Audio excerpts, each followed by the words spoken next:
Prosseguindo então o nosso desenvolvimento, eu coloquei aqui mais uma vez a equação de conservação de quantidade de movimento na direção x, com as parcelas de convecção, difusão, somatório de forças e acúmulo.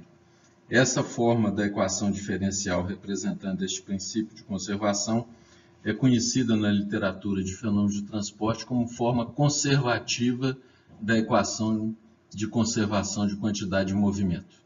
Nos próximos slides, nós faremos alguns desenvolvimentos, alguns tratamentos matemáticos para colocar essa equação sobre algumas outras formas que são comumente apresentadas na literatura e, finalmente, faremos a introdução da consideração de fluido newtoniano e aí substituiremos essas três tensões que são apresentadas aqui, utilizando a forma geral da equação das tensões de cisalhamento aplicadas para um fluido newtoniano em sistemas onde nós temos as três componentes de velocidade variando ao longo das três componentes de direção.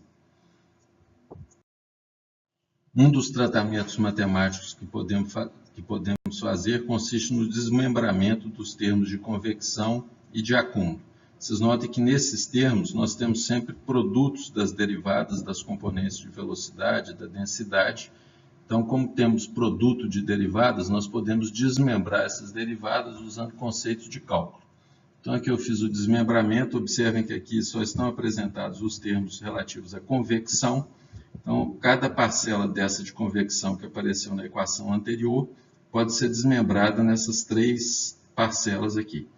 Isso foi utilizando o conceito de derivada de produto, onde a cada vez mantemos dois fatores constantes e fazemos derivada em relação ao terceiro.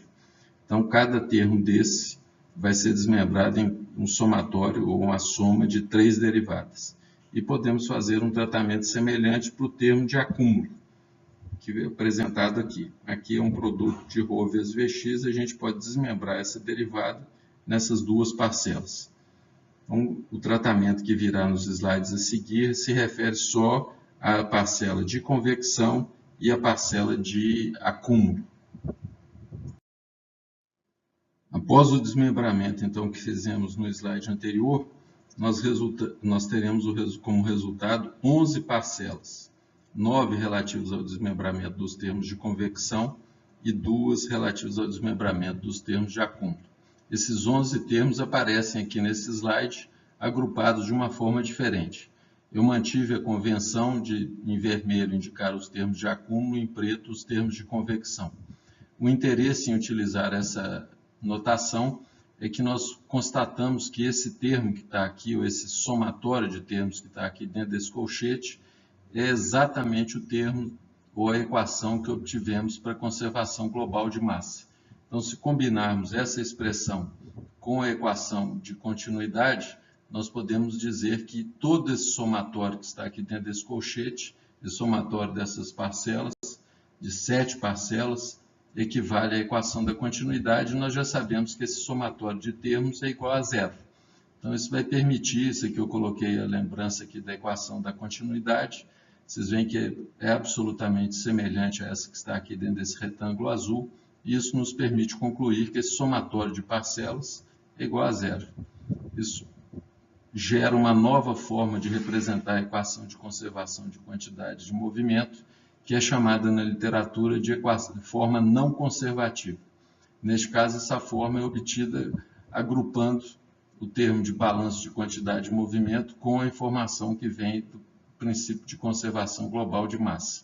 Notem que isso não significa nenhuma limitação na generalidade da equação. Nós não fizemos nenhuma hipótese simplificadora para podermos fazer essa transposição. Isso foi simplesmente um algebrismo matemático que nos permitiu visualizar essa série de termos e eles sendo equivalentes à equação da conservação global de massa. Então, combinando as duas equações, a equação geral agora de conservação de quantidade de movimento, voltando com os termos de difusão e de somatório de forças, e já agrupando, ou já utilizando a simplificação que foi apresentada nos slides anteriores, vão permanecer esses três termos relativos à parte de convecção, esses três relativos à parte de difusão, somatório de forças e o remanescente do termo de acúmulo. Essa forma que está apresentada aqui, ela representa o princípio de conservação de quantidade e movimento na versão não conservativa. Nós podemos reescrever essa equação de uma outra maneira, como será apresentado no próximo slide. Isso daqui é uma nova versão da equação de conservação de quantidade e movimento, apresentando simplesmente uma nova forma de agrupar os termos. Aqui todos os termos que tinham densidade foram agrupados numa parcela só.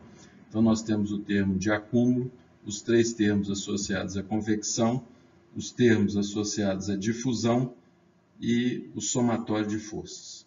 Então, a partir desse termo aqui, essa versão que nós temos aqui é chamada versão não conservativa da equação de transferência de quantidade e movimento.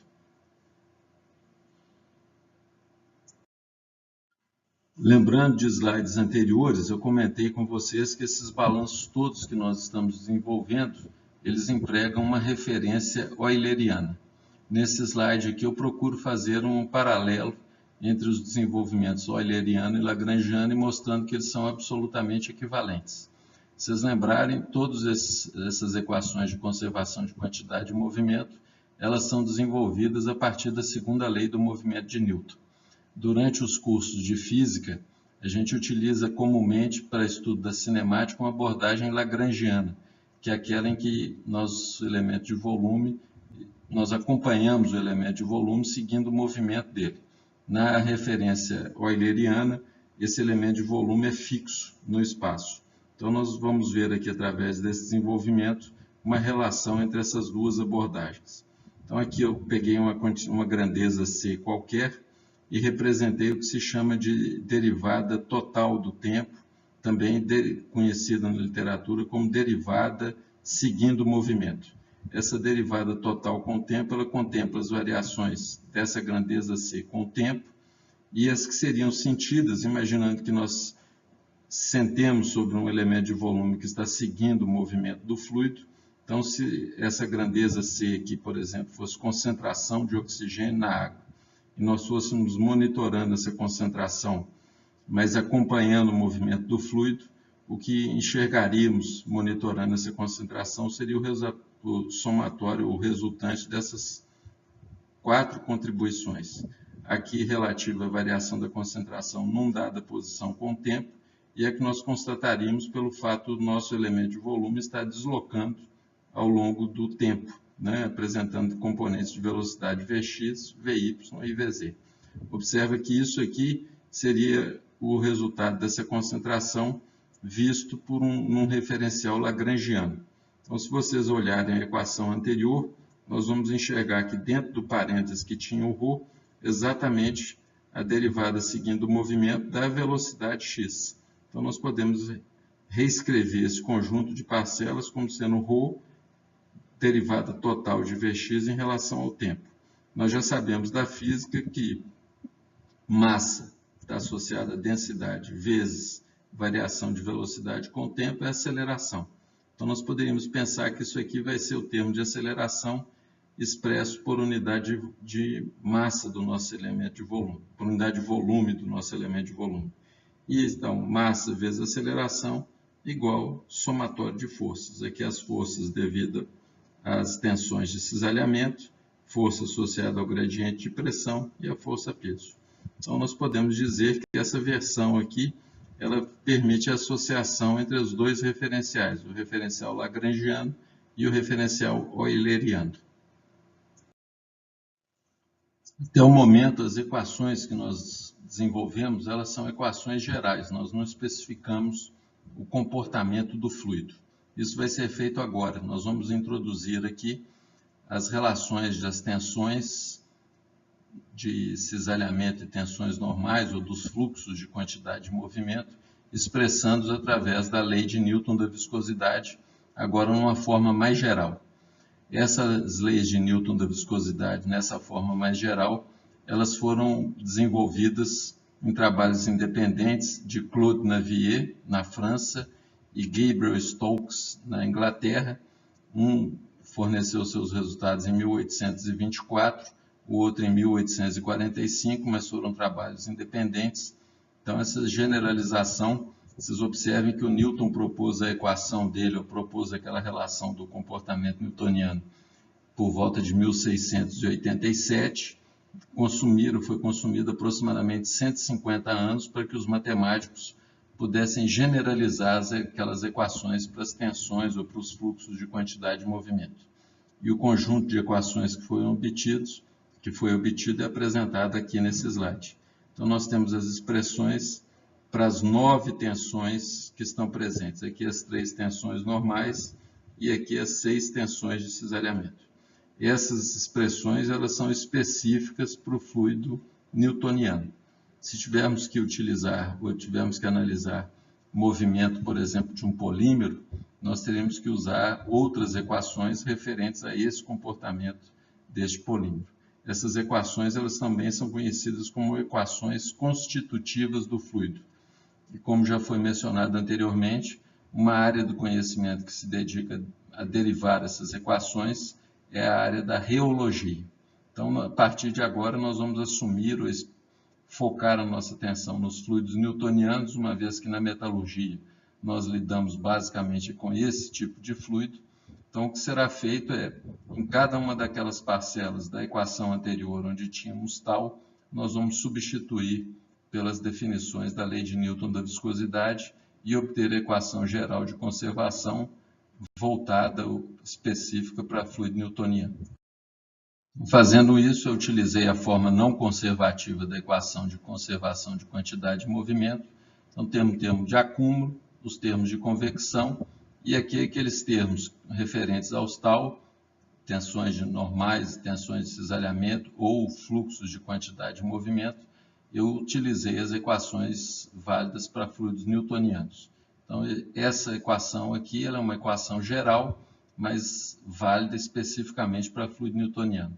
Mais uma vez, nos slides subsequentes, nós aplicaremos ou nós veremos algumas simplificações que podem ser feitas nessa equação para adequá-las a algumas situações específicas.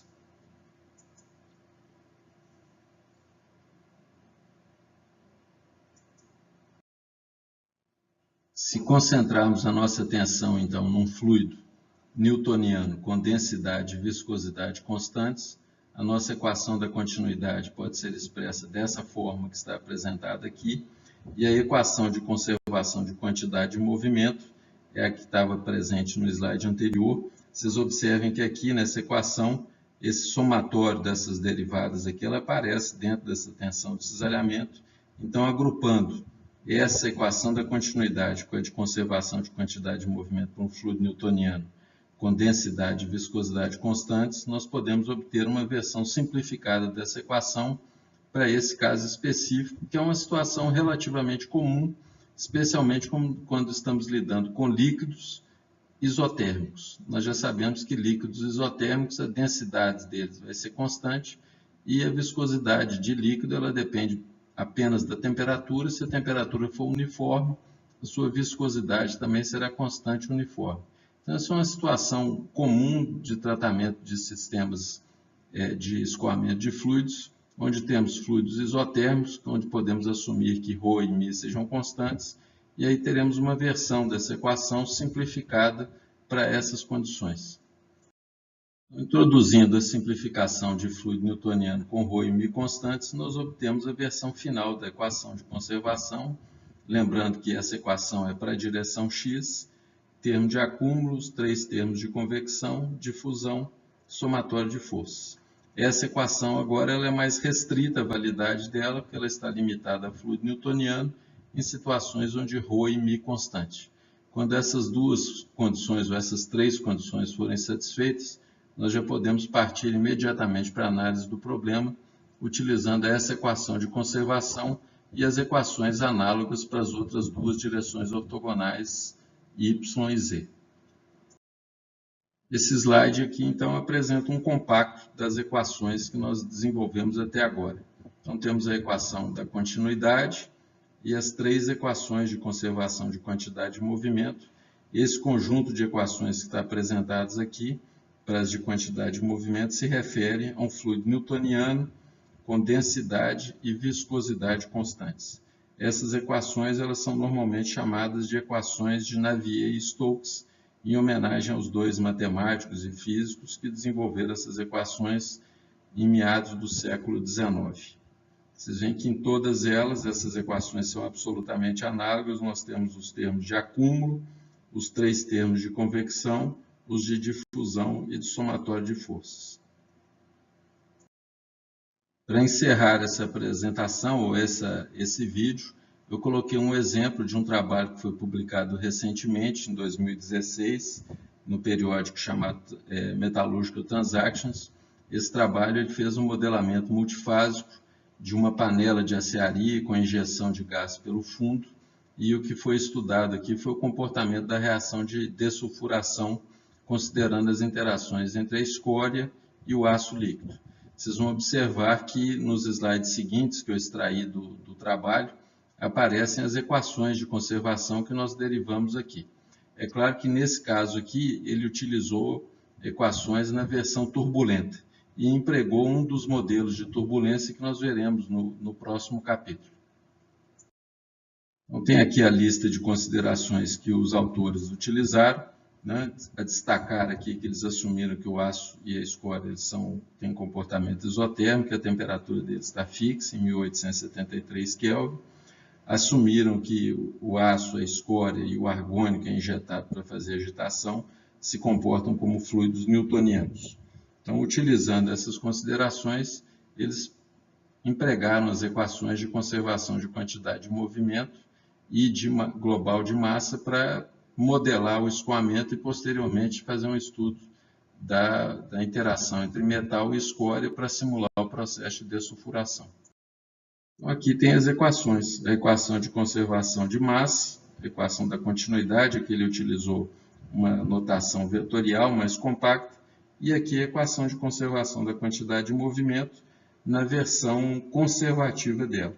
Aqui temos a parcela de acúmulo, as parcelas de convecção, força associada à diferença de pressão, o termo da gravidade e as parcelas relativas à transferência de quantidade de movimento por difusão.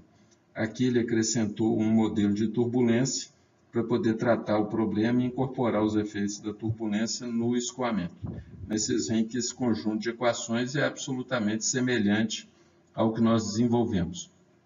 A partir de agora, nós não temos mais necessidade, ao abordar problemas de transferência de quantidade de movimento ou problemas de escoamento de fluidos, de derivarmos novamente as equações de conservação. A partir de agora, nós partiremos dessas equações gerais, introduziremos simplificações a elas para podermos modelar o comportamento de escoamento do fluido em alguns sistemas de interesse para nós.